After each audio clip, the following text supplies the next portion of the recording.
On arrive à la fin, tellement vite ça passe une journée. Voilà, c'est la dernière ronde maintenant.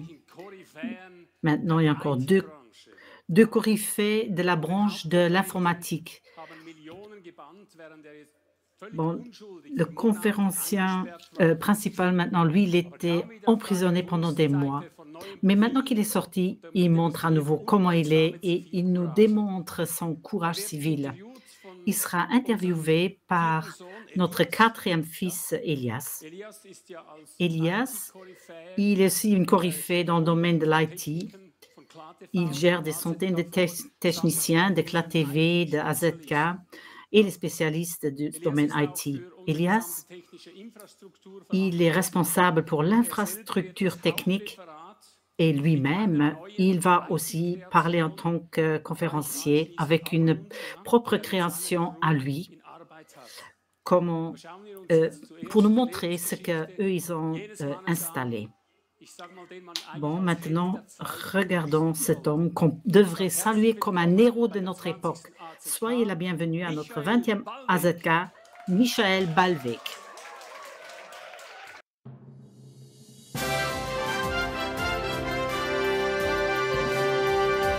Michael Ballweg est allemand, chef d'entreprise et développeur de logiciels basé à Stuttgart. Il est né en 1974 à Wertheimann, en Allemagne. En 1996, il a commencé des études en alternance à l'Académie professionnelle de Stuttgart et a obtenu son diplôme de gestion d'entreprise en 1998. En 1998, il a fondé l'entreprise informatique Media Access GmbH avec un personnel international. Parmi ses gros clients, il y avait Bosch, ZF, ThyssenKrupp, Mercedes-Benz et bien d'autres. Il a réalisé plus de 120 projets pour Robert Bosch GmbH. En 2020, il a vendu un produit informatique à Bosch pour un demi-million d'euros. Le désir de changement et un tour du monde d'un an l'y ont poussé. Mais il y a eu le Covid, des confinements, la censure sur Internet de voix professionnelles compétentes, des interdictions de manifester et bien d'autres choses encore. Réveillé par ces événements, il a commencé à s'engager à ses propres frais pour la préservation de la démocratie, de la loi fondamentale et du débat ouvert. Michael Ballweg a fondé le mouvement Querdenken et a fait descendre dans la rue ce qui est probablement la plus grande opposition extra-parlementaire de la République fédérale d'Allemagne pendant la période de pandémie. Depuis 2022, il s'engage pour la liberté dans l'espace numérique grâce à ses connaissances approfondies en informatique. En juin 2022, le parquet de Stuttgart a arrêté Ballweg en l'accusant de fraude et de blanchiment d'argent dans le cadre de l'affaire Querdenken 711. Après 9 mois de détention, Michael Ballweg a été libéré après que les accusations se furent réduites à une tentative de fraude inaboutie. Comme il n'a pas remis à temps sa déclaration d'impôt depuis la prison, il est en outre accusé de tentative de fraude fiscale. Ses ressources financières sont gelées à ce jour. Toutes les tentatives visant à rendre Michael inopérant ont jusqu'à présent échoué et n'ont pas pu éteindre le feu de ses convictions. Michael Ballweg est l'invité de la 20e édition de l'AZK. Il s'entretient avec Elias Sazek, informaticien et fils du fondateur de l'AZK, Ivo Sazek, sur le sujet « La liberté numérique à l'heure de la surveillance omniprésente de l'IA ».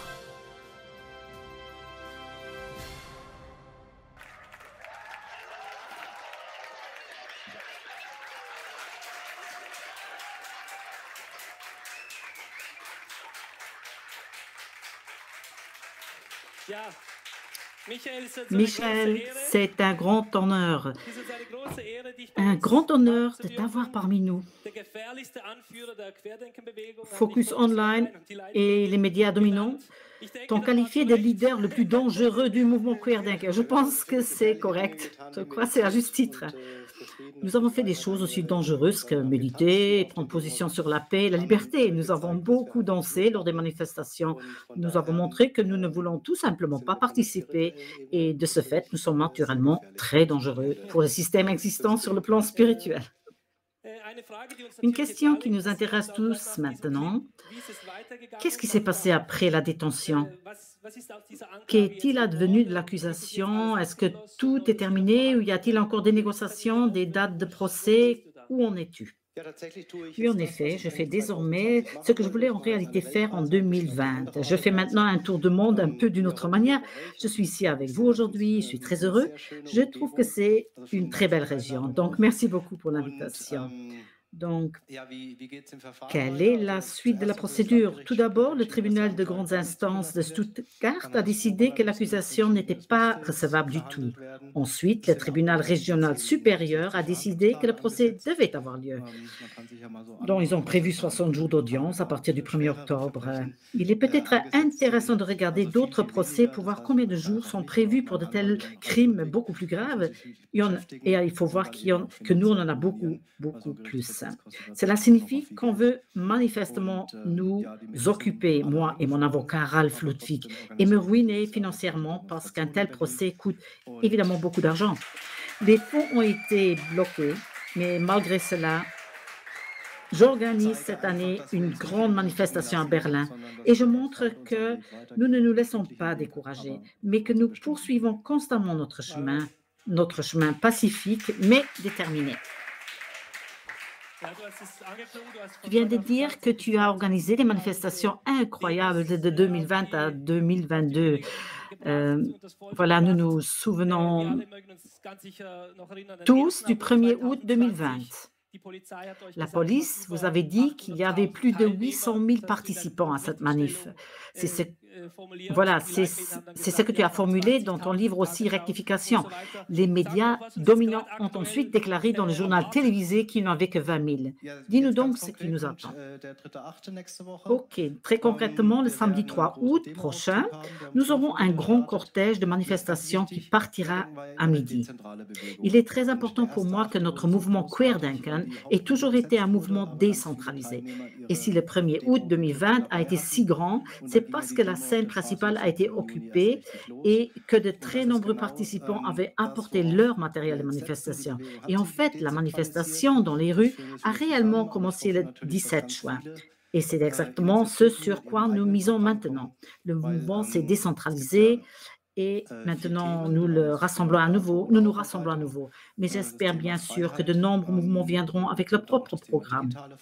Car il y a 4 thèmes. L'un est le réexamen du Covid, un autre thème de la liberté, qui comprend aussi le thème de la liberté numérique. Il y a des thèmes de la paix, qui est très important à l'heure actuelle, mais aussi le sujet des propositions de changement. Et c'est pourquoi chaque mouvement peut venir à Berlin avec un camion, avec son propre camion, et y présenter ses propres propositions de changement. Super! Est-ce qu'on y sera la semaine prochaine? Très bien. Nous sommes ravis.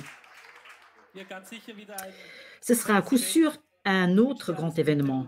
Nous te souhaitons tout le meilleur et nous te soutenons autant que possible et nous viendrons aussi. Nous entrons dans le vif du sujet dans notre discussion. Nous avons entendu ta biographie tout à l'heure, ton incroyable parcours. Tu te dis aussi activiste numérique sur ton site internet digitalactivist.de. Il y a une devise que j'aimerais bien lire. Alors, Querdenken est synonyme de responsabilité personnelle et d'autodétermination. Cela vaut bien entendu aussi pour l'espace numérique. Donc, l'intelligence artificielle, la surveillance numérique est également un des thèmes de cet AZK et nous en parlons maintenant. Je prends 2 citations. Le premier président indien Narendra Modi qui a déclaré que les données sont le nouveau pétrole et le nouvel or. Alors ça, c'est une affirmation choquante du pétrole et de l'or. Et la deuxième citation qui vient de Yuval Noah Harari, il dit « Celui qui contrôle les données contrôle l'avenir, pas seulement de l'humanité, mais l'avenir de la vie en soi. » Aujourd'hui, nous avons parmi nous de nombreuses personnes qui ont peu de notions techniques. Alors, qu'est-ce qui se passe avec nos données? Comment ça se passe, etc. Comment faut-il comprendre ces 2 déclarations-citations? Qu'est-ce que ça signifie dans la pratique? Comment se fait-il qu'à notre époque, des déclarations aussi choquantes soient faites par des personnalités comme Yuval Noah Harari? Justement, lui, il est encensé par tout le monde. par Bill Gates, Zuckerberg, etc. Oui, il suffit de regarder le cours de la bourse de ces entreprises. Ce sont désormais les plus grands groupes du monde et donc les plus puissants. Il en résulte une concentration de pouvoir qui est naturellement malsaine. Et en fin de compte, on nous a tous attirés dans ces systèmes en nous rendant très attrayants, très simples, les utilisations des portables. Pour 1 euro, on les ajoutait au contrat. Il faut savoir que rien n'est gratuit dans ce monde, du moins si on regarde les constructions économiques existantes. Et si je paye avec mon argent, je paye bien sûr avec mes données. Et pourquoi? C'est pourquoi ces grands groupes ont-ils intérêt à nos données? Parce que cela leur permet de créer des profils de personnalité. Et je dis que dans le meilleur des cas, ils s'en servent aussi pour manipuler la publicité. Je pense que l'un ou l'autre y a déjà pensé. Par exemple, on parle de n'importe quel sujet, de vacances en Espagne, à table, chez soi, et le lendemain, on a une publicité qui apparaît sur le portable, offre de voyage en Espagne. Donc, cela signifie que ces appareils numériques sont allumés en permanence et nous surveillent en permanence. Cela a été rendu public par Edward Snowden. Et maintenant, bien sûr, cela devient encore plus perfide avec l'intelligence artificielle. Ils ont créé au Nevada des centres de NSA où toutes ces données sont rassemblées. Et jusqu'à présent, il fallait se donner la peine d'envoyer toutes ces données là-bas, de les traiter de manière centralisée et coûteuse. Mais maintenant, c'est la technologie suivante qui arrive. Cela signifie que l'intelligence artificielle vient directement sur le téléphone portable, et cela en permanence. Fais déjà ton profil de personnalité et n'a plus qu'à envoyer cet ensemble de données cumulées. Et pourquoi? Il y a des gens qui disent « Oui, mais je n'ai rien à cacher, je m'en fiche ». Donc, la première chose, c'est bien sûr qu'elle est utilisée massivement pour la manipulation. Mais il y a aussi un deuxième point important. Internet n'oublie rien. Si je regarde, par exemple, une fois que la TV, et si un jour que la TV devenait illégale et qu'un gouvernement dirait « cette chaîne est désormais illégale », alors on pourrait bien sûr découvrir qui sont tous les utilisateurs. Et on pourrait aussi dire, on ne sait jamais, car les lois sont très flexibles de nos jours, on pourrait aussi dire de manière rétrogressive, quiconque aura regardé ce site sera désormais passible d'une sanction. Donc, il faut vraiment être conscient qu'Internet n'oublie rien. Les droits fondamentaux qui nous sont retirés, nous devons les défendre activement. Et c'est ça l'idée des activistes numériques. Le mouvement Querdenken est toujours un mouvement pacifique, mais nous retirons pacifiquement notre énergie à la partie adverse en ne participant tout simplement plus. Nous ne participons pas aux mesures Covid ou aux vaccinations et nous ne donnons plus volontairement nos données aux grandes entreprises pour qu'elles fassent les choses que je viens de décrire. Super, exactement. Et la deuxième citation de Harari, je veux aussi y revenir brièvement. Donc, celui qui connaît le livre 1984, où l'histoire est toujours réécrite, c'est à cela qu'il se réfère. Parce qu'en fin de compte, celui qui contrôle les données, celui qui contrôle les grandes intelligences artificielles, nous assistons actuellement au passage du moteur de recherche à l'intelligence artificielle qui répond à nos questions.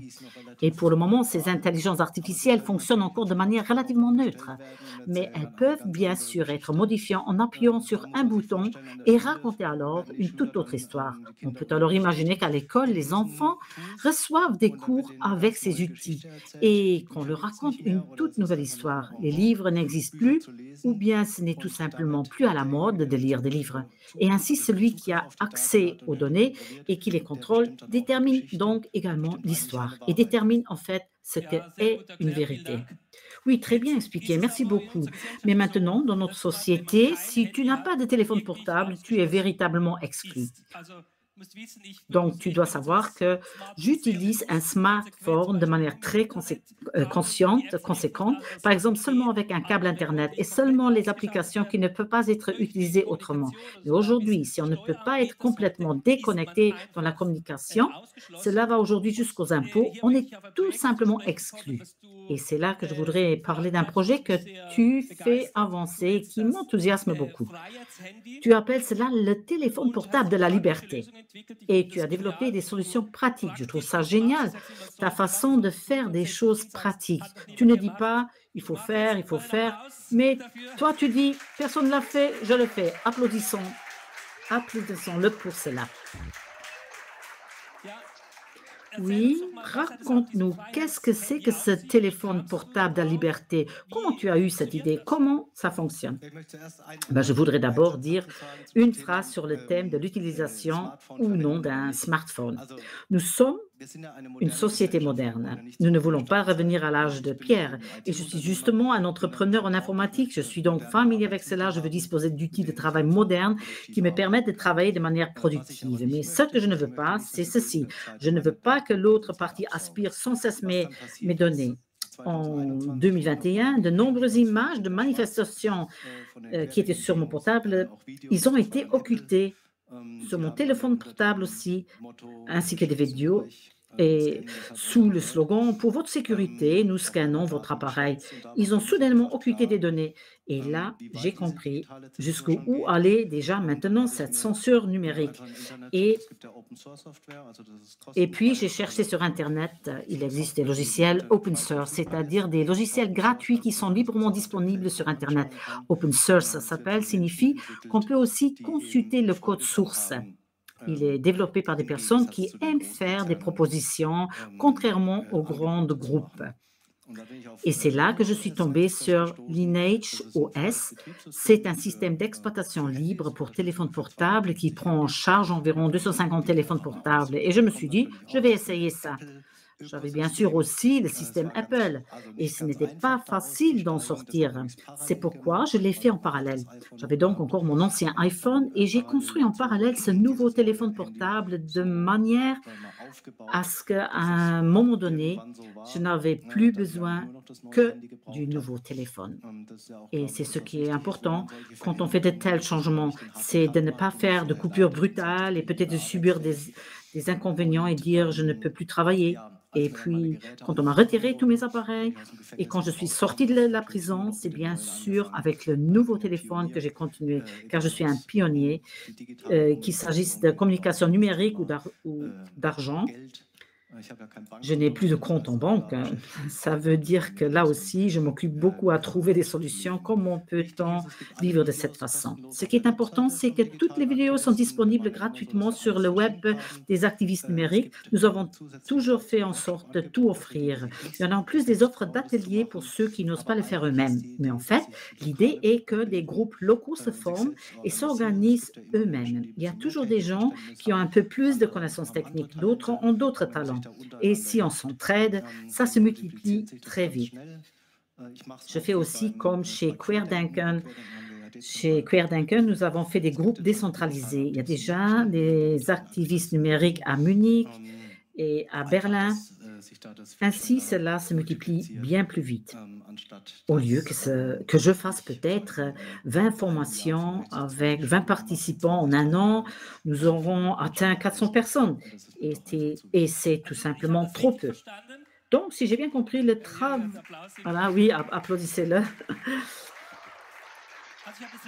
Donc, j'ai bien compris le travail que tu as fait pour mettre en place ce téléphone portable à liberté. Toutes ces instructions, ces semaines de travail que ça a coûté, on peut l'apprendre soi-même gratuitement sur digitalactivist.de, former des groupes locaux et l'appliquer, mettre dans la pratique. Oui, le principe de l'open source et qu'on peut soi-même collaborer. Et l'open source ne consiste pas seulement à écrire activement des codes et d'aider dans ce domaine, mais il s'agit aussi de créer ces vidéos de formation, d'expliquer aux gens le fonctionnement. C'est aussi une partie active de l'open source. Nous avons trouvé ce super travail préliminaire gratuit que d'autres ont fait. Et voici maintenant notre contribution. Nous disons, nous allons collaborer, car notre développement de produits se compose de plusieurs parties. Moi, j'ai donc normalement le développement de la logiciel, ensuite j'ai encore le contrôle qualité, mais on a bien sûr aussi la documentation, les instructions et le support.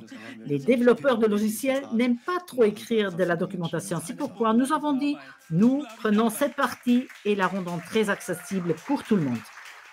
Un travail incroyable, vraiment. Oui, je voudrais maintenant poser encore une question qui a fait l'objet d'un débat animé en Suisse. Il y a quelques semaines, un journaliste s'est adressé à des entreprises américaines et a pu acheter d'elles pour quelques milliers de francs des données de mouvement de téléphone portable, de 1,3 million de téléphones portables suisses. Ces informations ont montré exactement où et quand était ce téléphone. Le journaliste a dit qu'il les a achetés de façon légale. 1,3 million, ça correspond à 8 millions. Ça fait sur 8 millions, ça fait presque 20. Et maintenant, la question, le téléphone portable de liberté, mes données avec le téléphone portable de liberté, est-ce qu'elles ne seraient-elles pas un jour mises en vente auprès de ces entreprises?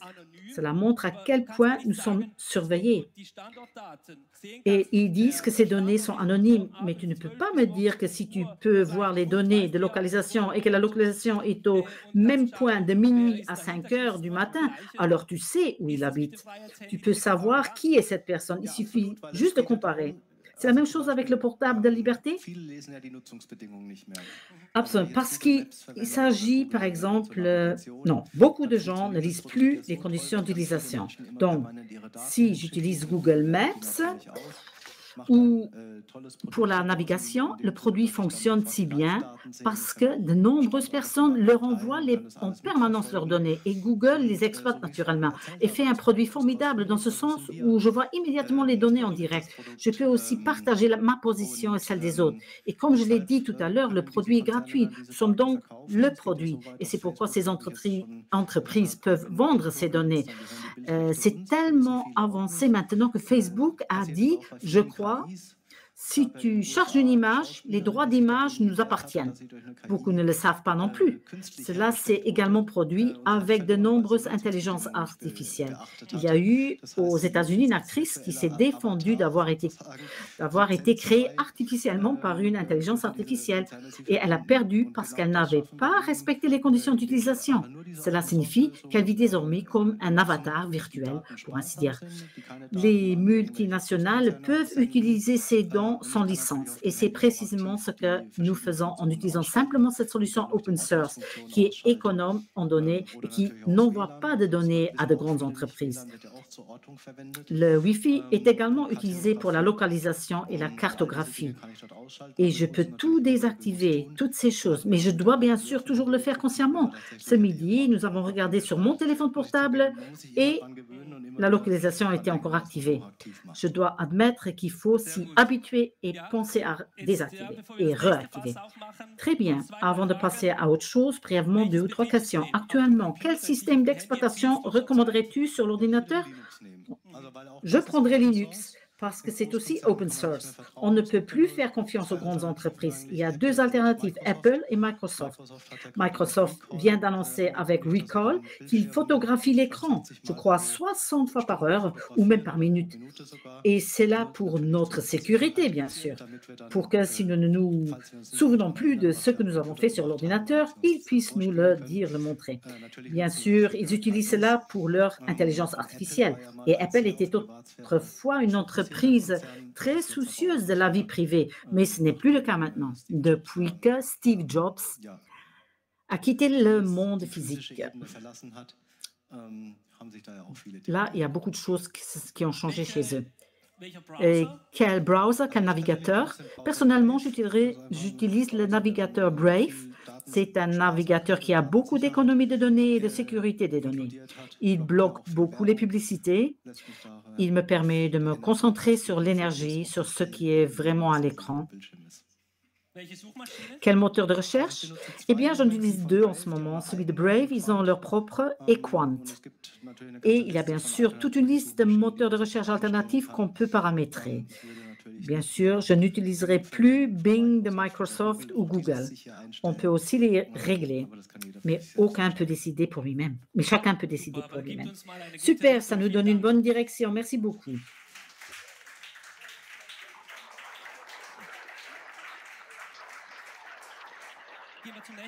Passons au sujet suivant, sujet brûlant.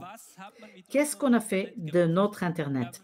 Nous avons parlé ensemble ces jours-ci et tu as plus d'expérience que moi. Tu es dans le business depuis plus longtemps que moi et tu dis justement, c'est une déclaration qui m'a beaucoup préoccupée. Tu dis, avant, Internet était encore vraiment décentralisé, c'était vraiment décentralisé. Et qu'avons-nous aujourd'hui? Nous avons YouTube, Facebook, TikTok. Je pourrais encore citer Google, je pourrais encore en citer quelques-uns, mais ce serait déjà fini. Nous avons de grands pilleurs de données qui sont comme des pieuvres sur le réseau, qui collectent ces données, qui ont besoin de nos données pour entraîner leur KI, leur intelligence artificielle. Mais la décentralisation s'est perdue. Si je regarde maintenant, non seulement ça, mais si je regarde aussi l'époque du Covid, il faut se demander quel lanceur d'alerte n'a pas perdu sa chaîne YouTube, par exemple. La censure se répand sur ces sujets. Et tu as lancé un projet pour montrer une issue aux personnes qui font du dévoilement. Chez toi, je perçois toujours très fortement le mot décentralisation. Afin de garantir cette décentralisation et de ne pas donner le pouvoir à de grandes pieuvres de données, de grandes pieuvres qui nous censurent, ici le mot-clé PeerTube. J'ai vu des propositions de ta part il y a quelques années. Fais-nous donc part de tes idées. Qu'est-ce que PeerTube? Comment ça fonctionne? Ou plus généralement, comment fonctionne la décentralisation sur l'Internet?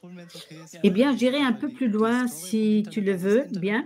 Je vais juste commencer avec l'histoire d'Internet. Donc, Internet était autrefois un projet militaire dans le sens où, s'il y a une grande guerre nucléaire, nous construisons un système dont certaines parties peuvent tomber en panne, mais où tous les gens peuvent encore communiquer entre eux, ou bien les structures militaires peuvent encore communiquer entre eux. Et puis, on a ouvert le système, puis il y a eu le courrier électronique. Celui-ci était bien sûr décentralisé dès le départ. Nous y communiquons directement en utilisant justement des services décentralisés, c'est-à-dire toi, tu as ton serveur pour ta messagerie, moi j'en ai un. Et puis, bien sûr, le système a compris que c'était un grand danger et a construit des systèmes centralisés sur cette base. On sait que les grands groupes dont nous parlons maintenant ont été en partie financés par la CIA dans leur phase initiale. Cela signifie que la CIA a été impliquée très tôt dans le financement des premières phases parce qu'elle avait naturellement intérêt à centraliser à nouveau ce réseau décentralisé. Et comment fait-on cela? En proposant simplement des services comme Google, comme Facebook, comme WhatsApp, qui sont bien sûr gratuits et que tout le monde utilise. Et finalement, quand je vois comment les gens utilisent leur téléphone portable aujourd'hui, ils ont certes beaucoup d'applications sur leur téléphone, mais en fait, ils n'utilisent plus Internet sous cette forme décentralisée. Décentralisé signifie aussi que chacun a son propre site web. Autrefois, nous avions des moteurs de recherche qui ne fonctionnaient pas comme Google ou AdWords, où chacun doit maintenant faire de la publicité et payer pour que son site soit en tête. Mais il y avait encore de vrais moteurs de recherche où on trouvait ces pages. Et il faut aussi dire que si nous examinons la Constitution et la Constitution de la société, ces grands groupes et ces systèmes monolithiques centralisés sont en contradiction avec nos droits constitutionnels. C'est le principe de subsidiarité qui s'applique. Cela signifie que la communauté décide elle-même. Et nous devons aussi nous regarder un peu tous en face parce que nous avons tous participé. Cela signifie que le système dans lequel nous vivons aujourd'hui n'est rien d'autre que le résultat de nos actions dans lequel nous ne nous sommes pas défendus assez tôt. Jusqu'en 2020, moi non plus, je n'avais pas non plus de conscience de la gravité de la situation. Edward Snowden, comme je l'ai mentionné plus tôt, l'a dit plus tôt ou l'a expliqué plus tôt. WikiLeaks aussi, bien sûr. Ah, il y avait la révélation, mais elle n'a pas atteint les gens, ou alors on était trop commode, trop à l'aise pour nous changer, pour nous laisser changer. C'est pourtant, pour moi, que chaque impulsion que je reçois, par exemple, on enlève mon canal YouTube, etc., la suppression de mon canal soit suivie d'un changement et que j'observe. Je ne me bats pas pour revenir sur YouTube parce qu'il faut dire la puissance financière de la partie adverse est tellement forte. Peut-être que je gagnerai le procès puis qu'il me supprimerait à nouveau. Donc, qu'est-ce que je fais avec les ressources que j'ai? Et puis, j'ai aussi regardé quelles étaient les alternatives à YouTube. J'ai alors trouvé ce serveur PeerTube. Je me suis dit, c'est super, nous allons donc tout télécharger sur notre serveur peer-to. Ah, ça c'est un serveur qui est propre à toi, oui.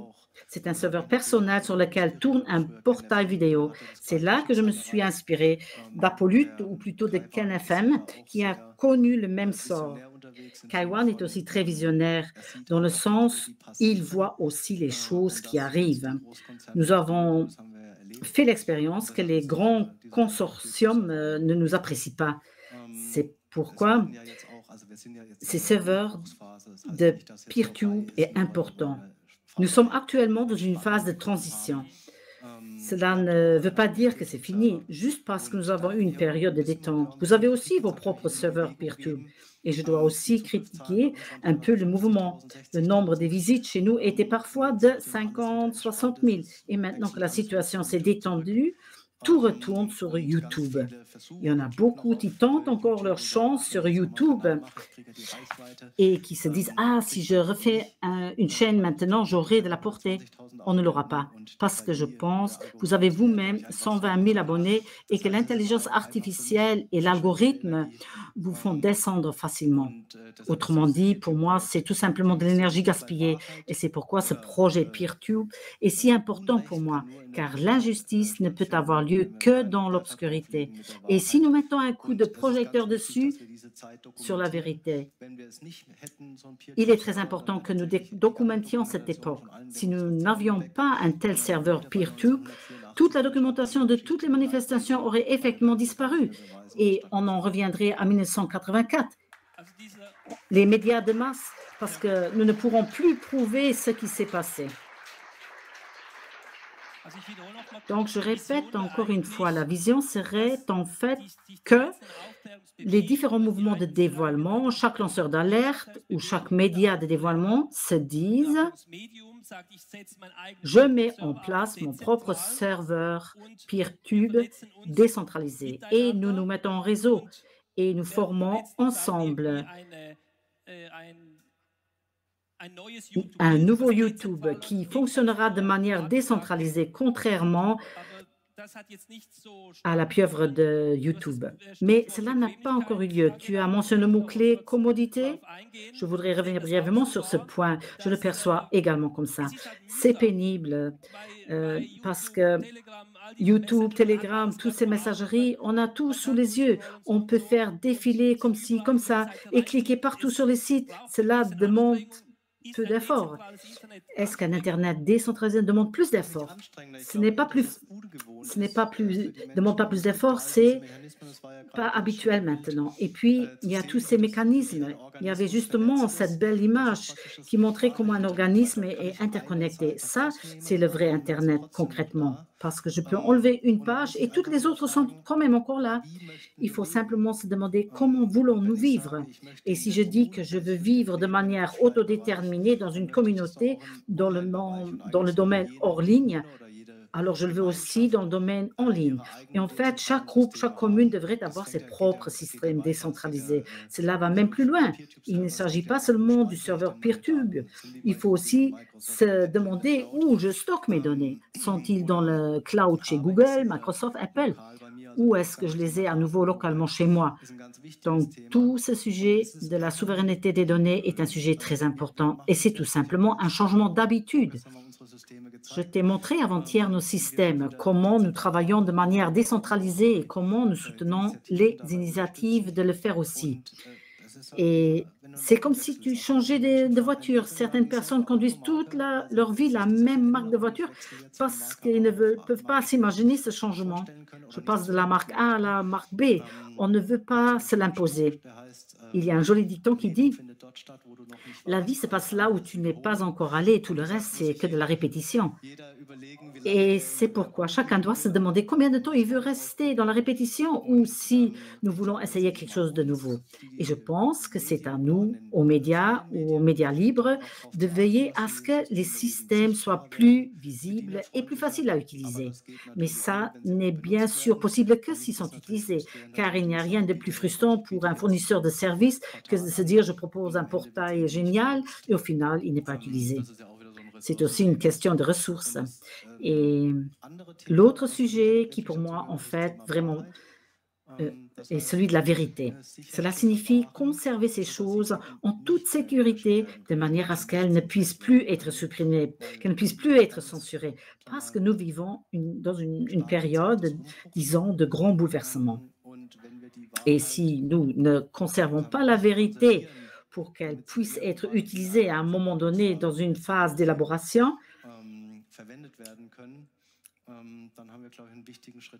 alors on a certainement oublié un pas très important qui fait également partie de notre travail. Très bien.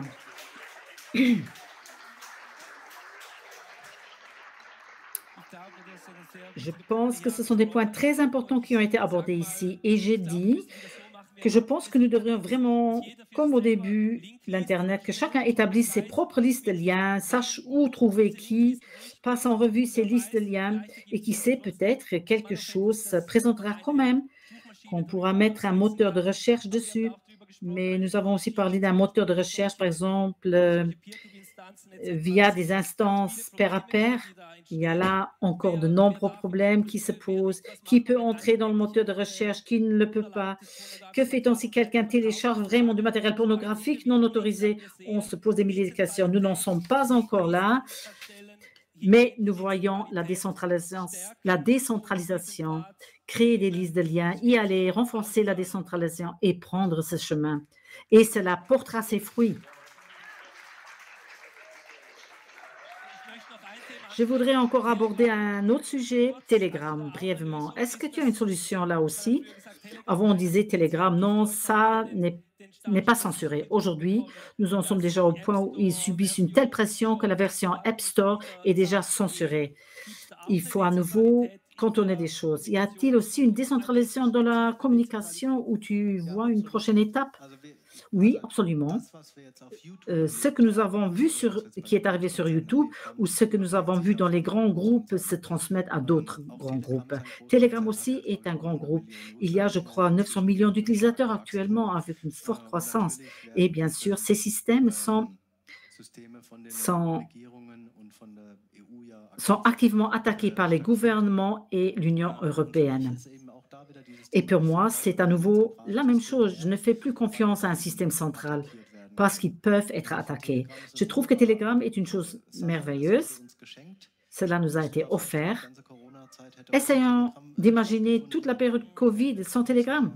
Nous serions restés les bras croisés en ayant peu de possibilités.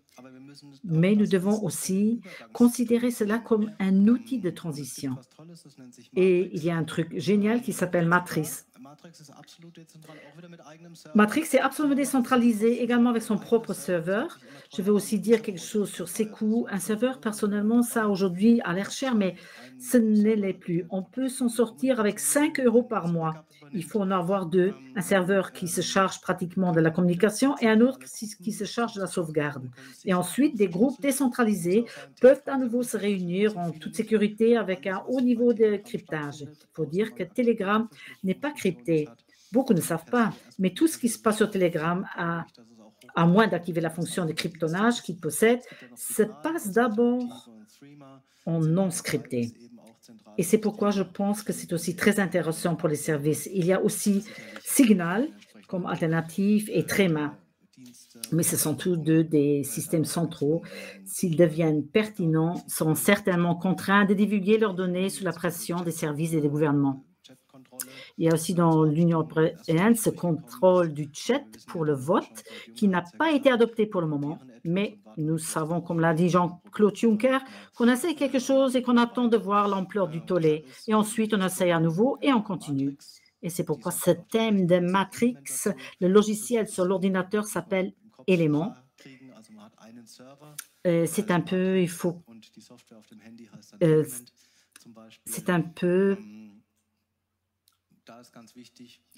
que ce soit clair dans la tête. Par exemple, on peut faire beaucoup de choses avec ce gestionnaire pratique. On peut aussi téléphoner, on peut faire des vidéoconférences, c'est-à-dire uniquement des conférences 1 à 1. Et je gère en fait toute ma communication par ce biais. Cela signifie que lorsque je téléphone, je le fais via Matrix. via mon propre serveur où la communication est cryptée avec avec l'autre utilisateur qui a également des données cryptées sur son serviteur. Bien sûr, la qualité audio, elle est bien meilleure et plus claire que lorsqu'on communique via les réseaux existants. C'est fou, c'est fou. Je pense que ça vaudrait la peine d'investir dans la formation ici. Est-ce qu'on doit persévérer? Après ton exposé, je vais présenter aussi une nouveauté, mais je pense que ça vaudrait la peine d'investir ici, de donner aux gens les moyens de trouver une nouvelle étape de cette décentralisation. Tu l'as très bien dit, Telegram, c'était comme une transmission. Nous ne savons pas ce qui va venir. Nous ne savons pas comment toute la vague de l'intelligence artificielle, comment tout ça va venir. Nous ne savons pas où les gouvernements vont frapper, ce qu'ils interdisent, ce qu'ils ne font pas. Mais ici, une nouvelle fenêtre s'ouvre, une nouvelle porte s'ouvre et je dirais qu'il n'y a rien d'autre. Nous devons suivre cette voie, mais nous devons simplement gagner. Nous devons continuer à informer les gens. Nous devons aussi sortir, je dirais, sortir de la technique. C'est ce que tu as très bien dit, les gens, ils doivent se mettre en réseau au niveau régional. Tu as lancé des initiatives. C'est ça le modèle de l'avenir, n'est-ce pas? Et le lien de cœur à cœur ne peut pas être censuré. Ça ne marche pas. Et c'est là que j'aimerais faire une brève publicité. Cette mise en réseau local, nous la faisons aussi en tant qu'équipe de CLA-TV d'Azaka. Le réseau local est important.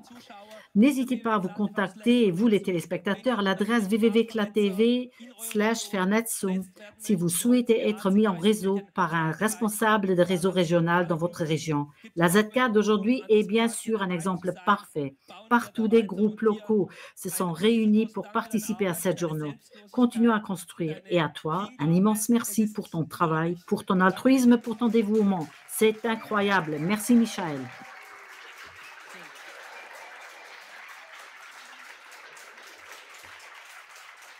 Merci beaucoup.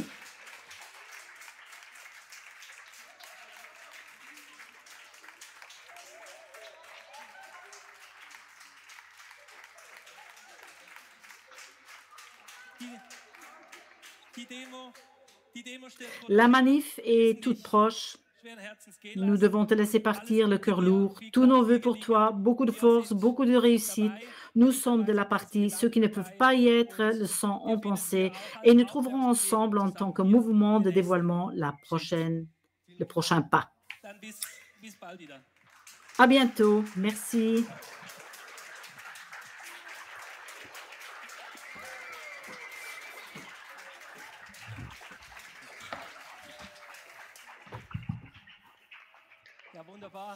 Merveilleux. Je pense que les explications de Michael nous ont tous donné un très bon aperçu de cette thématique. Nous avons entendu la conclusion à la fin. Nous devons entrer dans la connexion physique et voudrais répéter cela. L'interdiction de Compact Magazine a montré comment fonctionne la censure. Il est tout simplement interdit. Puis, les exploitants de serveurs sont obligés par la loi d'arrêter les serveurs et les sites web de Compact et alors hors ligne malgré son propre serveur. Il peut y avoir une loi pour tout. Tout peut être interdit. La meilleure des techniques n'y changera rien. L'accent est donc mis sur la mise en réseau personnel. Ces explications ne doivent pas non plus être comprises comme une publicité pour acheter un téléphone portable. Un domaine que nous n'avons pas du tout abordé est celui des radiations de la téléphonie mobile, un sujet énorme. Nous avons de nombreuses victimes de radiation qui ont raison lorsqu'elles disent que la seule solution est de renoncer complètement au téléphone portable. Je voudrais insister sur ce sujet. Nous ne sommes pas des partisans du téléphone portable pour la raison de l'énorme charge de rayonnement, mais il s'agit d'une stratégie pour tirer le meilleur parti de la situation dans laquelle se trouve chaque individu. Bien, comme je l'avais annoncé, je peux maintenant vous présenter une nouveauté pour la fin de cette journée. Nous vous avons en effet apporté un cadeau. Nous, on a apporté quelque chose de semblable que ce que Michael a découvert et donné. Je vais brièvement vous dire de quoi il s'agit. C'est la dernière partie de cette journée. Oui, parce qu'on a une journée historique. On apporte aussi un cadeau d'anniversaire pour cette journée historique. Qu'est-ce que chacun maintenant peut faire concrètement? Nous, Michel, nous avons parlé de ces choses qui durent très longtemps, mais qu'est-ce que chacun individuellement il peut faire quand il quitte cette conférence? Qu'est-ce qu'il peut faire? Ça, c'est la grande question qui me préoccupe. On peut parler beaucoup, mais quel est le prochain pas maintenant? À quel endroit chacun peut devenir actif maintenant pour échapper à la pieuvre de l'intelligence artificielle? Cette pieuvre, elle se répand partout et veut accéder à nos données.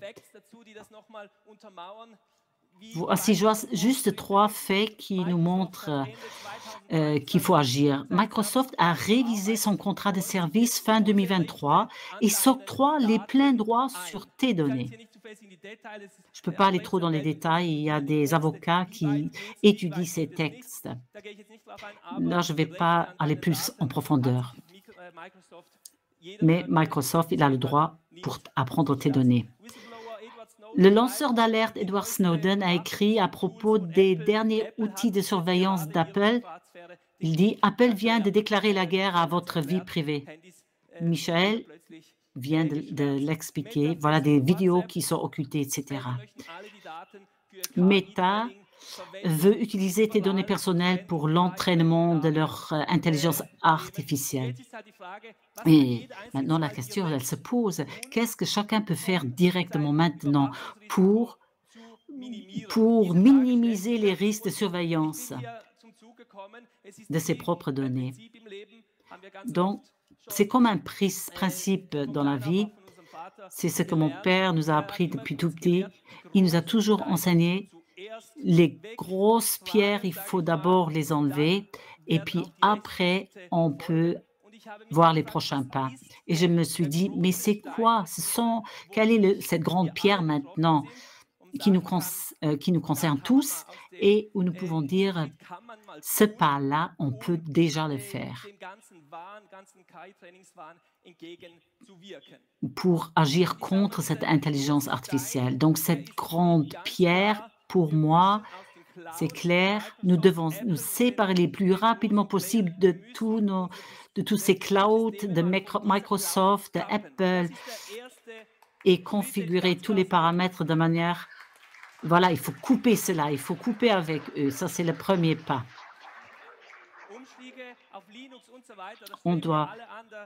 On veut aller tous sur Linux, c'est un processus dans lequel nous nous trouvons, mais ça, c'est la première chose à faire.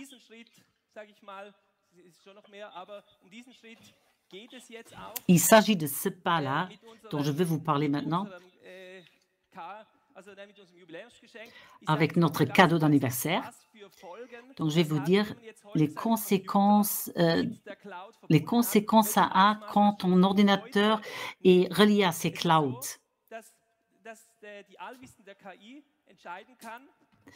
Donc,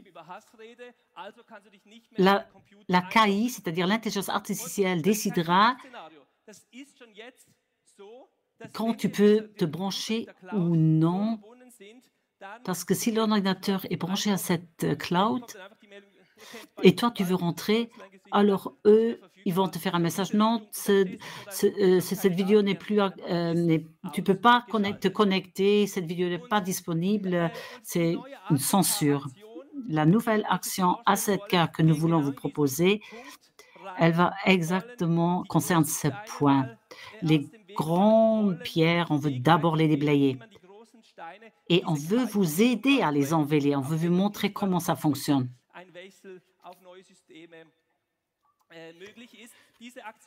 Cette action, elle s'appelle www.anticontrol.info. Vous trouvez sur le site. on a pris le temps avec ce projet de rédiger des instructions très détaillées, faciles à comprendre, qui sont accessibles à tous et qui vous donnent des indications simples sur la manière de configurer vos ordinateurs de manière à éliminer les grosses pierres de la surveillance. Voyons comment ce nouveau site web d'action est structuré et comment y accéder. Voilà, il y a un nouveau bouton là-haut, Anti-control info, on peut cliquer là-dessus ou alors le lien direct www.anticontrol.info. Donc, ce site web, il est fait de façon qu'il montre différents produits où on peut cliquer Microsoft, Office, Apple, Windows, etc. Et il y a des explications faciles de ce qu'on peut faire soi-même directement sur son ordinateur pour se séparer des iCloud, pour faire changement de paramètres. Il y a des logiciels qui sont recommandés et qui freinent certaines choses. Voilà. Et à chaque fois, c'est une vidéo que vous pouvez regarder qui vous montre ce qu'il faut faire. Et il y a aussi un texte pour que tous ces produits puissent être enlevés parce que chacun peut le faire et ces grosses pierres peuvent être déblayées, tout le monde peut le faire. Voilà, ça c'est le but de ce nouveau projet.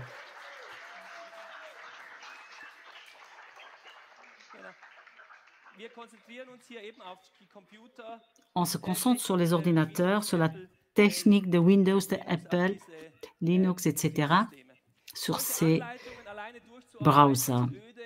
Faire ça tout seul, c'est ennuyant, difficile. C'est pour cela qu'on fait le même concept que Michel Balvec, ce que lui fait dans ses actions.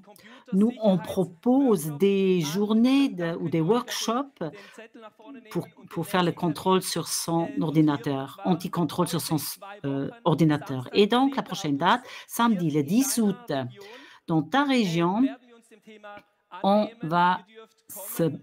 va s'inverser pour ce sujet. Vous pouvez venir à ce rassemblement ou à cette rencontre. On vous donne la possibilité de faire ces configurations ensemble avec vous. Voilà, vous apprenez comment changer ces paramètres. Donc, il faut absolument que tu t'inscrives auprès de la personne de contact AZK. Demande-lui où ça aura lieu. Ou alors, ce sera aussi le 24, le 10 août ou le 24. On vous propose cela. Et comme tout ce que nous faisons, ce cours, cette formation, elle sera gratuite. Elle ne coûtera rien. C'est un service d'amour de l'équipe AZK. Donc, faites-le participer à cet atelier. Si on fait ce travail dans un autre workshop, ça vous coûterait vite des centaines d'euros. Mais c'est comme un cadeau d'amour qu'on vous propose. On se réjouit de vous voir dans nos workshops.